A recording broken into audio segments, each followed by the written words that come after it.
Nouvel appartement les amis, je vais vous faire visiter ce soir cet appartement qui est juste en face de moi et que du coup je vais très semblablement mettre sur Airbnb. Alors pour ceux qui ne connaissent pas comment dirais-je, le fonctionnement de la chaîne, ici moi je mets des appartements sur Airbnb dont je ne suis pas propriétaire, c'est ce que j'appelle de l'arbitrage. Donc je loue des appartements en longue durée et je les mets en courte durée sur Airbnb pour toucher la différence. Alors là, ce qui s'est passé, c'est très simple, c'est il devait être environ 17h, 18h, et en plus, demain, je pars à l'île de la Réunion, je vous filmerai tout ça. Et donc la personne que je connais, je vous en ai déjà parlé, c'est une dame qui administre toute cette résidence et avec laquelle j'ai tissé une relation parce que ça fait plusieurs années maintenant que je travaille avec des appartements dans cette résidence. Elle m'envoie un message, elle me dit j'ai un appartement, est-ce que ça t'intéresse? Elle me donne le prix, elle me donne la surface. Et comme vous le savez, j'ai déjà des apparts dans cette zone, donc j'ai été tout de suite intéressé. Je lui ai dit ok, je suis intéressé et j'ai dû agir très très vite puisque, comme je viens de vous le dire, demain je vais à la Réunion. Et comme vous le savez également, parce que je vous l'ai déjà dit dans d'autres vidéos, ce que je fais lorsque je visite des appartements, c'est que des fois, je ne peux pas venir la journée parce que j'ai du boulot. Et donc, ce qui se passe, c'est qu'elle laisse les clés à la réception. Je viens le soir, là, il est 23h à la réception. Je prends les clés et j'ai le privilège de pouvoir faire la visite immobilier tout seul, puisque du coup, comme ça fait longtemps qu'on travaille ensemble, elle me fait entièrement confiance. Donc, on va visiter cet appartement ensemble. Je vais vous donner mon point de vue en live. Je ne l'ai pas visité outre mesure. Alors, c'est un appartement avec un salon, une chambre. Il n'y a pas énormément de choses à voir, mais il y a quand même des petits détails auxquels prêter attention.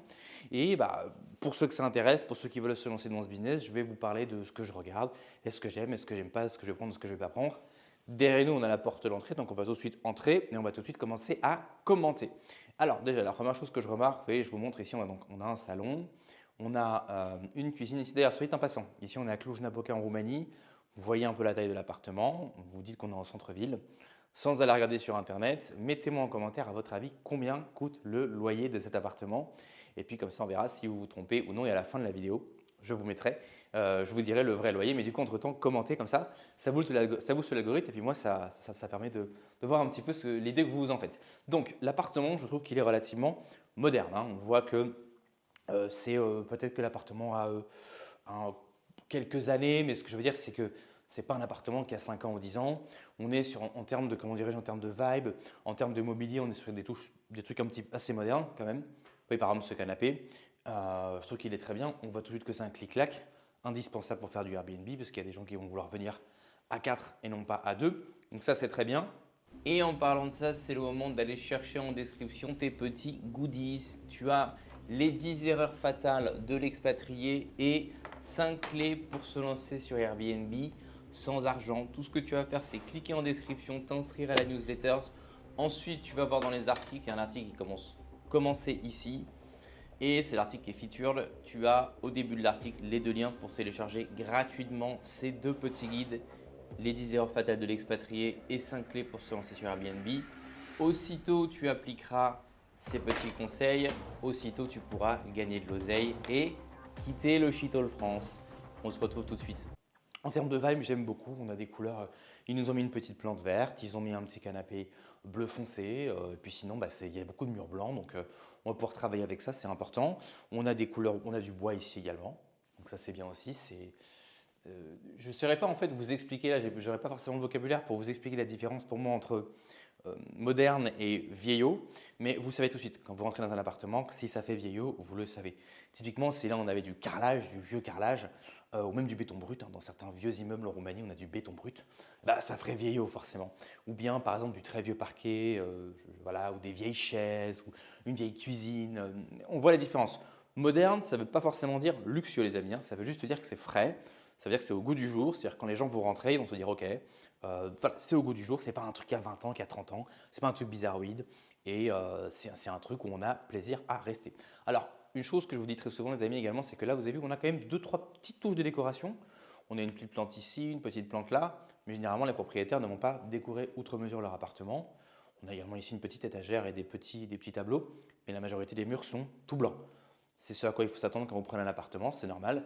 Ça va être à vous, en tant qu'expert de design intérieur, de vous occuper de la décoration. Les amis, j'en profite pour vous dire que 92% d'entre vous n'êtes pas abonnés à la chaîne d'Empire Digital. Et pourtant, vous regardez mes vidéos encore et encore et encore, donc vous savez quoi faire les amis. Si vous kiffez mes vidéos, si vous aimez ce que je vous raconte, abonnez-vous à la chaîne, on clique sur s'abonner, on clique sur la petite cloche. On met un like, on met un commentaire pour le référencement et on va en description pour s'abonner à la newsletter. Mais en vrai, si vous avez qu'un seul clic, que vous avez la flemme, vous voulez faire qu'un seul clic, abonnez-vous. Donc, commençons par l'espace cuisine. Donc, on arrive directement dans le salon et on a une cuisine qui est ouverte sur le salon, d'accord, avec voilà, une haute aspirante noir mat, très jolie, et un plan de travail gris. C'est pareil, c'est des couleurs qui. Il aurait pu mettre bois, il aurait pu mettre d'autres trucs, mais ça passe très bien. On a un meuble ici qui est tout blanc, donc ça va être facile de le décorer. On va mettre des petites plantes, on va mettre des petits objets décoratifs. Pareil, on a un frigo noir mat, c'est très joli. On va regarder s'il n'y a rien de méchant à l'intérieur, hein. Il a l'air d'être. Est-ce que ça sent? Non, non, il n'y a aucun problème, pas d'odeur, rien. Hop. Voilà, bon, écoutez, je vais pas. Oh, regardez-moi ça. Ils ont mis un petit. Il y a des gens qui, sans doute les précédents locataires, ont oublié un petit truc de merci là, à bouffer. Mais alors, je ne sais pas si. Parce que des fois, il y a des gens ici qui ont de l'argent, donc un locataire part, et puis ils sont en vacances, enfin, le propriétaire est en vacances ou ailleurs, et il laisse passer 6 mois. Mais là, en tout cas, le locataire qui est parti était vraisemblablement très propre, puisque encore une fois, ce n'est pas du tout sale, hein, c'est ce dont beaucoup de propriétaires se plaignent et c'est pour ça qu'ils passent par des gens comme moi, c'est que les locataires salissent, les locataires abîment. Moi, je connais quelqu'un, quand les locataires sont partis, ça pue la cigarette alors qu'il avait interdit la cigarette, bien sûr. Il y a des gens qui arrivent, les canapés sont griffés, ça sent la pisse de chat et des poils de chat alors que les animaux sont interdits. C'est de tout ça dont les propriétaires en ont marre et ça, c'est bon pour vous et c'est bon pour moi puisque c'est avec ces arguments-là que vous allez convaincre des propriétaires de vous laisser manager leur appartement. Mais ça, j'en parlerai un petit peu plus tard dans la vidéo. Donc voilà, je pas. C'est une cuisine, quoi. Hein, il n'y a rien à dire, mais quand il n'y a rien à dire, c'est que c'est du positif. Vous voyez, parce que je vous ai fait d'ailleurs une vidéo où on était dans un Airbnb d'ailleurs que j'avais loué, je suis reparti tout de suite. C'est pas moi qui l'avais loué, on l'avait loué pour moi. Et où ça sentait mauvais. Il y avait une machine à café où il y avait un petit tube pour faire le lait où le lait n'avait pas été nettoyé, donc il y avait du lait gâté dessus. Là, vous voyez, il n'y a rien de tout ça. Je sens que ça sent le propre, je sens que ça a été nettoyé. Alors peut-être qu'ils ont fait venir une équipe de ménage aussi, on ne sait pas. Juste ici, il y a peut-être un petit peu espèce de truc blanc là. C'est peut-être plutôt du calcaire ou je ne sais pas quoi, il faudra nettoyer ça. Et voilà, on est sur une base en fait qui est très saine. Il y a du blanc, il y a du bleu foncé. Je vous montre. Il y a du bleu foncé, il y a du blanc, il y a une petite table basse. C'est des trucs qui sont, on va dire, qui sont dans les bonnes teintes, pas de couleur agressive, pas d'objets bizarres avec des personnalités très fortes avec lesquelles ça va être difficile de travailler. On est sur une base qui est vraiment saine et ça va être extrêmement facile pour moi d'aller chez Jisc, faire le plein de petits coussins, de petits machins et tout simplement de créer ici une ambiance, une décoration scandinave. Tout simplement, c'est ce que je fais dans tous mes appartements. C'est très facile à mettre en place. Vous pouvez aller chez Ikea également. Mais Jisc, surtout que c'est un petit peu moins cher. Et puis ici, en plus à Cluj, il n'y a juste pas de Ikea en fait. Donc voilà, donc là, je trouve qu'en termes de vibe, en fait, aussi en termes de couleur, en termes de matière, en termes de forme, regardez les chaises, c'est pas des. Par exemple, on aurait pu, dans certains appartements, on aurait pu imaginer des vieilles chaises en bois, vous savez, avec des styles très travaillés. Ça peut passer dans un certain contexte, mais si vous essayez de caler ça dans un appartement moderne en centre-ville, avec un style scandinave, ça va jurer. Donc là, vous voyez, typiquement, hein, on est sur des chaises, voilà, tout ce qu'il y a de plus basique en fait. C'est très basique, mais il y a quand même un peu de couleur, c'est pas non plus tout blanc ou tout en bois premier prix. Et du coup, bah voilà, on va pouvoir vraiment travailler avec ça. Donc pour moi, je trouve que la base de cet appartement, elle est excellente. Regardez un petit peu au niveau de ses placards. Est-ce qu'il y a des trucs dedans? Il nous a laissé un fer à repasser, c'est impeccable. Là, on a je ne sais pas si vous voyez, le chauffe-eau. Ok. Simplement, j'ai l'impression que là, il y a un petit souci. Il faudra faire gaffe, là, peut-être au niveau de l'état des lieux, vous avez vu, il y a un petit souci au niveau de la porte. Regardez en haut, là, c'est pas bien aligné. Ça a été posé un petit peu à l'arrache, ça. Quand je vais le refermer, regardez bien. Vous voyez, ça déconne en haut, là. Donc ça, c'est... Le gars qui a monté ça, il a fait ça à l'arrache. Il faudrait juste le noter au niveau de l'état des lieux. Je peux m'arranger, je peux envoyer ou bien quelqu'un le visser correctement, ou bien le faire même. On a vu qu'il n'y a pas de télé, mais elle m'a dit qu'ils allaient en faire venir une. Mais essentiellement, voilà. Donc là, qu'est-ce que je vais faire en fait avec ce salon? Vous savez, on a de la chance, pour le coup, il a déjà mis un tapis, donc ça c'est super. Donc qu'est-ce que je vais faire avec ce salon? Ici, on va avoir une télé qui va nous être donc fournie par le propriétaire. Au niveau de ce mur, on va peut-être mettre des éléments de décoration. Peut-être un petit peu plus haut, un tableau, quelque chose. Ici, au-dessus du canapé, on va mettre évidemment des petits objets déco, des petites plantes. Sur le canapé, comme d'habitude, des petits coussins, des petits plaids. Pareil, ici, on va rehausser cette table avec encore des éléments décoratifs. Le tapis, c'est vrai que généralement, les tapis, j'en achète un, il m'a l'air un petit peu sale quand même. Je ne sais pas si je vais le garder du coup. Mais moi, j'aime bien effectivement cette couleur pour le tapis, mais moi, je prends un tapis avec des poils plus épais et très très doux. C'est très chaleureux, ça fait bien sur les photos et les clients sont toujours contents d'arriver. Quand ils mettent leurs pieds sur ces tapis extrêmement doux que je leur donne, ils sont toujours très satisfaits. On va sans doute évidemment garder les plantes qui sont là, mais on va acheter des pots, hein. Et sinon, voilà, ici, on va sans doute, comme vous le savez, hein, on va dresser la table. Donc, on va mettre des assiettes, on va mettre des sets de table, on va mettre des couverts, on va mettre des verres à vin pour habiller cette table, pour lui donner effectivement de la personnalité. Ici aussi, on va sans doute mettre 2-3 petits trucs. Et tout ça, là, ça sent un petit peu le vide, mais tout ça, ce sera habillé très très facilement, hein. Là, il n'y aura vraiment pas grand chose à faire. Regardons un petit peu au niveau de la salle de bain. Alors, il va y avoir un écho dans la salle de bain, les amis, hein. Alors, est-ce qu'il y a quelque chose qui me dérange ici de premier abord? Honnêtement, pas grand chose. La seule chose que je remarque, c'est que donc là, ils n'ont pas fait repeindre les murs entre le locataire est parti. Et c'est vrai qu'on voit que la personne, quand même, il y a des petites traces sur les murs. Vous voyez? Donc, c'est pas non plus ultra gênant, mais c'est pas non plus 9-9 à 100%. Ça, par exemple, là, il y a une espèce de bac. Je ne sais pas pourquoi ils l'ont mis là. Ça va dégager, bien sûr. Ici, on a des équipements pour stocker le shampoing, le savon, tout ça. C'est pas ultra moderne, c'est un peu gadget, c'est un peu plastique, ça fait un peu wish, mais on va dire que je m'en fous. Ici, on a des petits éléments de déco avec les plantes, ça c'est pas mal. Et puis, on a ici un petit évier tout simple. C'est pas luxueux, j'ai des appartements qui sont plus modernes, mais encore une fois, on est sur une base très simple qui va pouvoir s'habiller très très facilement. Et ça qui est important, il ne faut pas vous laisser décourager, hein, quand vous arrivez dans des appartements, si ça a l'air d'être un peu nu, et que par exemple vous êtes déjà allé dans des Airbnb et que vous vous dites, moi dans les Airbnb dans lesquels je suis allé, c'était beaucoup plus, il y avait une meilleure ambiance. Mais c'est très facile d'habiller un appartement avec des éléments décoratifs. Ce à quoi il faut faire attention, c'est les trucs que vous ne pouvez pas changer. Par exemple, si vous avez un canapé qui est immonde, il va falloir acheter un canapé, c'est un peu chiant. Si vous avez typiquement un parquet qui est dégueulasse, bah là par contre, il ne faut pas travailler, d'accord, parce que vous n'allez pas refaire le parquet. Je parle effectivement si vous faites de l'arbitrage, donc si vous louez pour mettre sur Airbnb. Si c'est votre appartement, si vous avez acheté dans le but de rénover et ensuite faire de la location courte durée, là évidemment c'est autre chose. La cuisine, par exemple, si vous êtes sur des cuisines qui font très vieillottes, qui font très anciennes, vous n'allez pas refaire la cuisine du gars. Moi, c'est tout ça que je regarde, c'est ce que j'appelle les fondamentaux ou comment dirais-je, les bases de l'appartement. Est-ce que les pièces lourdes de l'appartement, les trucs qu'on ne peut pas changer, typiquement cuisine, parquet, salle de bain, est-ce qu'il y a des éléments problématiques ou pas? Et si on est sur des choses qui ne sont pas problématiques, qui sont fraîches, qui sont relativement modernes, là, pour moi déjà, c'est un green flag, ça veut dire qu'on va pouvoir continuer à travailler avec l'appartement. Est-ce qu'ensuite, il y a peut-être d'autres choses qu'on peut regarder au niveau de l'agencement? Des fois, vous avez des appartements qui sont agencés de manière vraiment étrange et on ne sait pas trop comment on va faire pour faire fonctionner l'appart. Il m'est arrivé, par exemple, j'avais un appartement, d'ailleurs, il est sur YouTube, celui-là. C'est mon penthouse où il n'y avait pas de table à manger. Il y avait exactement comme ça, d'ailleurs, un espèce de petit rectangle qui était positionné dans un endroit bizarre. Les gens étaient censés manger là, mais en fait, ils ne pouvaient pas manger là. J'ai dû démonter le tout et acheter une table à manger.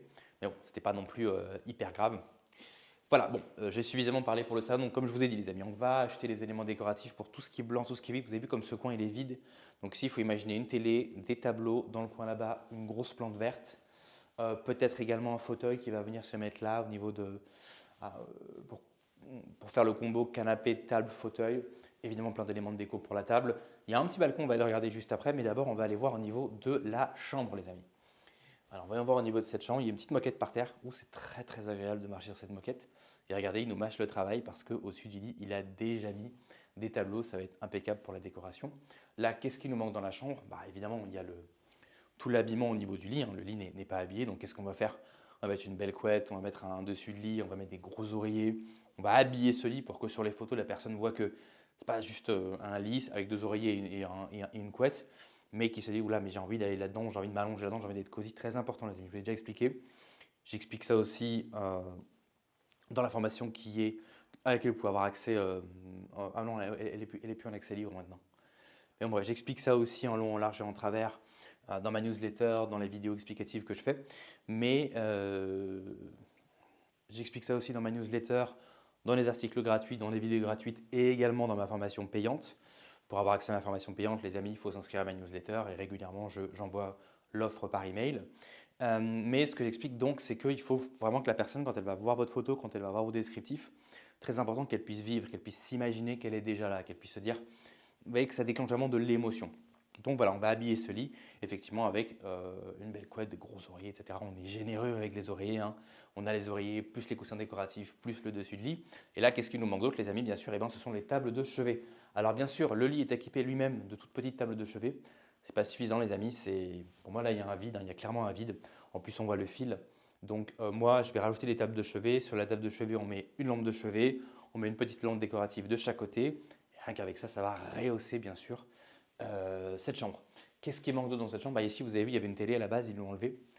Est-ce qu'ils vont me filer une deuxième télé pour la chambre? Est-ce que je la prendrai moi-même?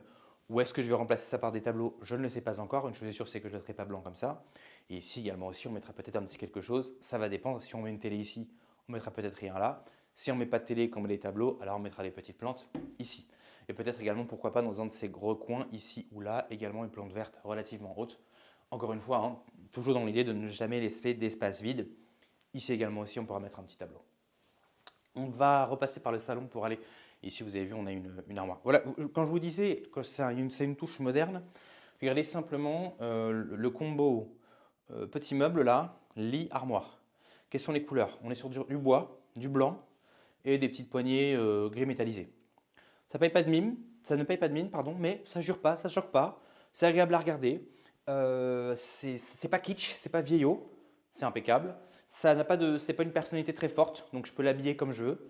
Je vais mettre par exemple un pot en terre cuite, ou bien un pot bleu, ou bien un pot doré. C'est très facile d'habiller ces éléments décoratifs là, parce que justement ils sont beaux, ils sont chaleureux. En plus le bois voilà, c'est un élément terrestre qui est très cosy. Donc ça s'impose pas, ça rassure, ça va avec tout, c'est impeccable. C'est pour ça que le style scandinave est celui qui est le plus à la mode, hein. Regardons très rapidement le balcon, les amis. Hop. Alors là, je suis en chaussettes, donc j'ai très très froid aux pieds. Qu'est-ce qu'on a ici au niveau de ce balcon? Bon, c'est un petit balcon qui ne paye pas de mine, on est content qu'il soit là. Donc on peut venir s'installer ici pour pouvoir fumer une petite cigarette, prendre un petit café. La vue n'est pas trop obstruée dans le sens où il n'y a pas un immeuble juste en face, mais ce n'est pas non plus une vue ultra belle comme celle que j'ai au niveau de mon penthouse. Là, vous avez vu sur toute la ville. Mais voilà, c'est quand même assez dégagé. Voilà, on ne se sent pas étouffé, on ne se sent pas espionné non plus. Et les gens, je pense, auront plaisir à être là. Évidemment, on va dégager tout ça, hein. Les gens auront plaisir à venir sur ce petit balcon pour prendre l'air. Et voilà, encore une fois, prendre un thé, un petit café, manger des petits biscuits ou en été, bien sûr, profiter peut-être de l'ambiance du soir. Et puis voilà, on a aussi ici, on a remarqué une petite, hop, juste là, une prise électrique parce que le promoteur a pensé à la climatisation, chose à laquelle le propriétaire n'a pas pensé puisque je vois du coup qu'il n'y a pas de climatisation. Donc là, forcément, on est en décembre, on s'en fiche, mais quand l'été va arriver, c'est toujours un très très gros plus d'avoir une climatisation. Et au niveau des lampes aussi, encore une fois, généralement c'est paradoxal, mais les choses que je vais regarder, vous allez rarement rentrer dans un appartement en vous disant « Ah, j'adore telle chose, sinon le loyer va être très élevé. Le truc, c'est pas tant de trouver les trucs que vous aimez, le truc, c'est de ne pas trouver les trucs que vous n'aimez pas. Donc regardez simplement cette lampe. Bon, elle est très simple, c'est pas rien d'extraordinaire, mais c'est un green flag. Parce que ça pourrait être une lampe pourrie, ça pourrait être une lampe que vous devez changer, ça pourrait être un machin qui pend, qui n'est pas beau. Ici, c'est pareil, ici pour le coup, c'est un peu moins beau, je trouve. Là, vous voyez, on a une espèce de lampe en forme de mèche, là, c'est pas terrible. En plus, il y en a une jaune et une blanche, donc c'est pareil, hein. Je vous ai parlé de l'importance de la luminosité. Vous pouvez regarder sur YouTube des tutos luminosité, mais c'est important d'avoir plusieurs points de lumière dans chaque pièce. Donc, le client, quand il va arriver, il ne veut pas s'éclairer uniquement avec ça. Donc, qu'est-ce qu'on va rajouter? On va rajouter peut-être une petite bande LED qui viendra ici se mettre derrière ce meuble-là ou derrière le canapé. On va rajouter effectivement une lampe halogène, comme j'achète à chaque fois chez Ikea pour le coup. Et puis effectivement, peut-être, je ne sais pas, peut-être qu'ici on mettra une petite lampe d'appoint. Vous voyez, il faut qu'il y ait plusieurs points lumineux, beaucoup de l'éclairage indirect, parce que c'est ça qui va donner un côté cosy à l'appartement et surtout c'est tout ce combo de lumière qui va vraiment voilà, donner un côté cosy à votre intérieur. Même si, encore une fois, toujours prendre les photos 2 jours. Quand votre photographe vient pour prendre les photos pour votre appartement, ça doit toujours être 2 jours. Mais ce que vous pouvez faire, c'est demander au photographe de prendre des photos et en plus allumer les lumières à l'intérieur. C'est ce que font tous les agents immobiliers en Amérique. Donc on allume toutes les lumières, on prend des photos en plein jour et ça donne vraiment du cachet à la maison, ça donne l'impression qu'on baigne dans la lumière et ça va tout simplement donner envie à vos clients d'acheter. Donc pour moi cet appartement, en conclusion, compte tenu du loyer, donc je vous donne le loyer 700 € par mois cet appartement. J'en ai un autre dans la même zone, même pas dans la même zone, dans le même immeuble au même prix, donc je sais qu'il est très rentable, donc je sais que c'est impeccable. Là je vois en termes de surface, en termes de standing, je vois exactement comment je vais le meubler et je sais exactement comment je vais le décorer, je sais exactement comment il va me rapporter. Parce que comme je vous l'ai dit, on a des logiciels déjà pour voir à l'avance, mais moi en plus du logiciel, j'ai déjà un appartement exactement dans le même immeuble. Donc je sais que pour moi ça va être un oui et que je vais vouloir prendre cet appartement. Il n'y a aucun red flag particulier. Alors, ça pourrait toujours être mieux, hein. Les meubles pourraient être encore plus modernes, le canapé pourrait être encore mieux, etc., etc., etc. Mais là, pour moi, on est vraiment sur un deal idéal, à savoir que si l'appartement il était mieux, il y avait un meilleur lit, un meilleur canapé, un meilleur truc, plus de déco, il y aurait un loyer plus élevé. Moi, ça ne m'intéresse pas d'avoir un loyer élevé, d'accord? Je préfère un appartement qui soit le plus basique possible, sans descendre en dessous d'un certain seuil, parce que si on descend en dessous d'un certain seuil, on commence à avoir des problèmes, on commence à avoir, comme je vous l'ai dit, des cuisines anciennes, des parquets qui ont des problèmes, des appartements où, vous savez, quand un promoteur fait une résidence ou un immeuble, il y a toujours des appartements qui sont mal agencés par rapport à d'autres. Donc forcément, ceux-là, ils sont peut-être encore moins chers, puisque le mec il a un agencement bizarre. C'est pas ce que vous voulez. Ok. Donc l'idée, c'est d'avoir un truc qui est suffisamment basique. Vous imaginez qu'il y a une limite basse et une limite haute. L'idée, c'est d'être le plus proche possible de la limite basse, avoir un truc assez basique, pas trop vilain non plus, qui va être facile à décorer, mais où le loyer est très intéressant. Et quand vous avez cette alchimie-là, telle qu'on l'a ici du coup, eh ben, c'est parfait, vous pouvez prendre l'appartement. Et là, je sais du coup que… Alors au niveau de la signature, etc., je ne sais pas comment ça va se faire, puisque comme je me barre demain à midi, je prends l'avion pour aller à La Réunion. Est-ce que je vais pouvoir signer le bail demain matin? Est-ce que la personne va accepter de faire une signature en distanciel, signature digitale? Est-ce que je dois faire une procuration? Je ne sais pas exactement, mais en tout cas, je n'aimerais pas passer sur cette affaire parce que je sais que ça va être rentable. Et voilà, et une fois que j'aurai l'appartement, eh ben, directement, on passe la commande chez Gisc. Je fais venir tout ce dont j'ai besoin.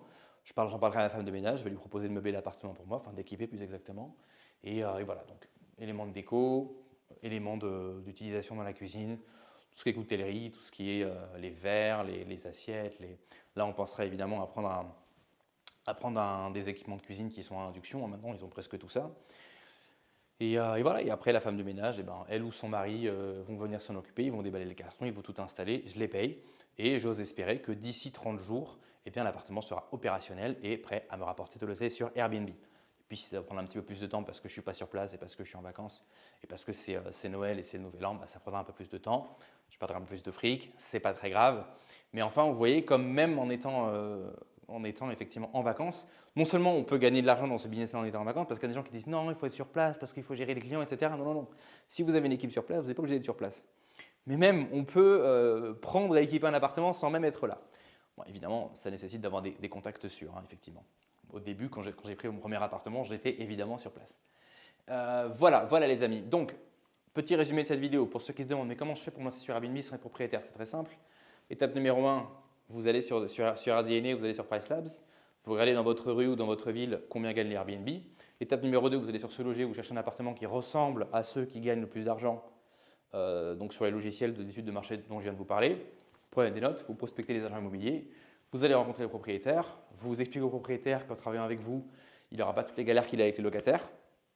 D'accord. Et puis dès que vous avez le feu vert, on signe le bail. Évidemment, tout est spécifié dans le bail, hein, tout est fait avec un avocat, on a une pré-entreprise, etc. Et puis, vous foutez le truc sur Airbnb et vous commencez à récupérer de l'oseille tout de suite. Si vous voulez vous lancer dans ce business et que vous avez des questions, posez-les en commentaire, je me fais un plaisir d'y répondre.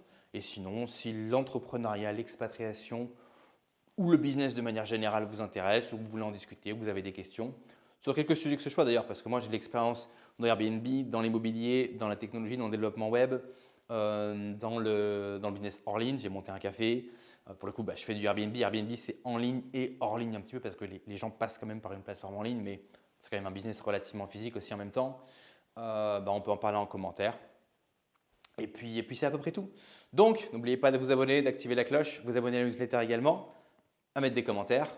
Et on se retrouve la prochaine fois pour un épisode sur Empire Digital. Et suivez cette série, puisque du coup, si je prends cet appartement, je vous montrerai aussi les différentes étapes. Donc là, vous le voyez comme il est au début. Et après, je vais acheter les trucs, vous allez voir comment il sera. Ou bien, comme j'ai dit, c'est mon équipe qui va se charger de meubler l'appartement. Donc, vous aurez juste un avant-après. Mais vous aurez peut-être aussi une étape intermédiaire où je vous montre les où je déballe, où je vous explique, voilà, j'ai pris telle chose, j'ai pris telle plante.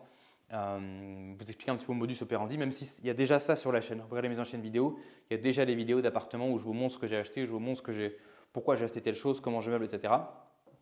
Mais enfin, voilà. Bon, je crois que la vidéo, là, on en est à 23 minutes. Je vais pas continuer à tourner en rond, les amis.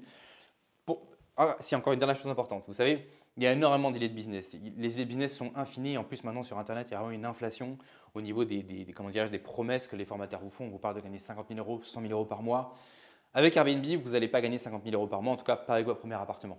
Par contre, le très très gros avantage de ce business sur tous les autres, c'est qu'il y a une certitude totale de revenus et on sait exactement quand est-ce qu'on va gagner de l'argent.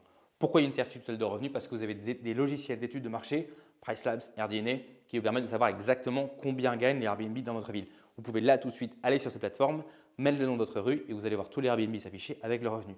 Donc vous savez à l'avance combien vous pouvez gagner. La chose que vous avez à faire, c'est après de regarder si vous êtes investisseur, vous achetez un appartement. Mais si vous n'êtes pas investisseur ou que vous voulez investir de manière différente, faire de l'arbitrage comme moi, vous pouvez aller sur sologé.com et regarder des appartements qui ressemblent à ceux que vous avez vus sur PriceLabs et sur RDNA. Vous les prenez, vous les habillez, vous les équipez, vous les mettez sur un Airbnb, etc. Il faut gagner de l'argent comme ça. Ce que je veux dire, c'est que vous avez une certitude totale de revenus parce qu'on sait combien gagnent les Airbnb grâce à ces logiciels. Et non seulement il y a une certitude totale, mais il y a même une certitude totale qui est ancrée dans le temps. Parce que avec ces logiciels-là, vous allez savoir en plus au niveau de la saisonnalité, en janvier combien ça gagne, en février combien ça gagne, en mars combien ça gagne. Donc vous savez combien vous allez gagner tel mois. Et je veux dire, une fois que le bien est sur Airbnb, c'est pas comme, je sais pas moi, votre agence ou votre business de coaching ou le SEO, on ne sait pas, est-ce qu'il faut 3 mois, 6 mois, 1 an. Moi, je me rappelle quand j'étais dans le trading, il y avait des mecs qui disaient mais non, mais pour être un bon trader, il faut minimum 5 ans. Enfin, on ne sait jamais trop. Là, on sait, d'accord? Vous prenez l'appartement, si vous travaillez correctement en 30 jours, il est sur Airbnb. Une fois que vous avez cliqué sur publier sur Airbnb, en 3 heures, vous avez une réservation. D'accord? Donc, entre le moment 0 et le moment où vous gagnez de l'argent, il faut 30 jours. Et entre le moment où vous foutez le truc sur Airbnb et le moment où vous gagnez de l'argent, il faut 3 heures. D'accord? Donc, le revenu est absolument garanti et il arrive très vite. Après, effectivement, c'est un vrai business. Il faut sortir de chez soi. Il faut convaincre un peu les propriétaires. Il y a des gens qui vont croire que c'est dur. Ce n'est pas dur. C'est une question, c'est un numbers game. Il suffit de continuer, de s'entraîner, etc. Et puis, tôt ou tard, vous allez tomber sur un propriétaire qui dit oui. De toute façon, pour ceux d'entre vous qui veulent aller encore plus vite, on check la description. Mais voilà, c'est tout à fait possible. Vous êtes certain de gagner de l'argent. Vous savez combien vous allez gagner de l'argent. L'investissement initial est tout petit. Et non seulement vous êtes certain d'en gagner, mais vous êtes certain d'en gagner en 30 jours. Je pense qu'il y a très peu de business qui peuvent faire ce type de promesse. Mais celui-ci, je vous le garantis, vous êtes certain de gagner. Et vous êtes certain de gagner très rapidement du coup. Mais évidemment, ce ne sera pas 50 000 € par mois. Voilà. Voilà les amis, bon, on arrive au terme de cette vidéo. Donc, je vous laisse. Je vais récupérer mon équipement vidéo, remettre mes chaussures et du coup envoyer un message à la personne pour lui dire que je suis OK pour l'appartement et que comment ça se passe pour le deal. Et puis je vais rentrer chez moi faire un bagage puisque demain je prends l'avion. Ciao.